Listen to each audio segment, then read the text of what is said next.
namumuti yung ang karagatan. Ayan. Ayan, tinaman na. Ayan, tuwan. Dandaran. Sige. Mga idol ko, nga pala, baka magtaka kayo kung bakit dito may lubid kami ginagamit sa aming bubo. Samantalang doon sa mga upload ko ng nakaraan, wala. Kasi guys, ganito yon para sa kaalaman nyo. Ito kasi malalim. Yung kasing aming bubo doon sa gilid, mababaw yun. Ano yun, nasa 5D pa lang. Kaya makikita namin yun kasi malinaw doon eh. Dito nasa 18 di pa. Hindi namin makikita aming bubo. Kundi magbabase lang kami sa aming dangop. Doon kasi, dangop din. Walang timbang yon. Dito kasi mahirap kasi malalim to. Doon, mababaw lang. Nasa 5D pa hanggang 4D pa lang doon eh. Kaya hindi namin ginagamitan ng lubid ganyan. Ito kasi, may timbang kaya may lubid dyan kasi may timbang yan na pang-isda. Yan guys, sana nalaman nyo. Kasi magtaka kayo kasi doon sa mga upload ko walang lubid diba? Mababaw kasi yung guys, mga idol.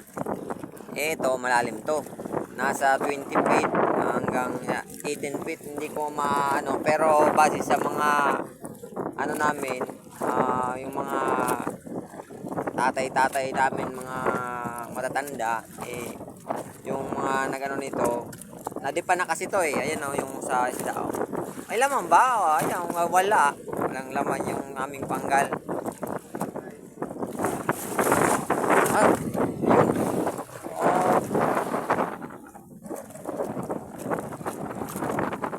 Bigat mga idol.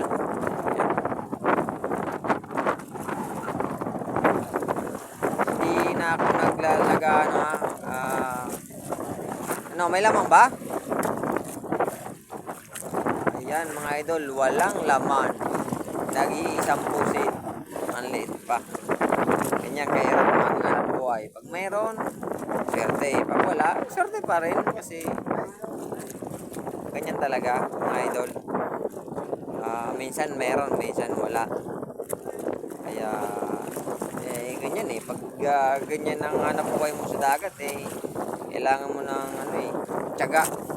Siyempre pag meron kang tiyaga, sabi nila tatawag nilaga.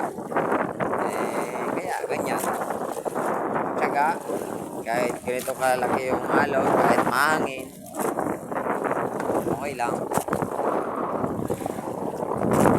Meron naman kami siguro mga 2 kilo na yan.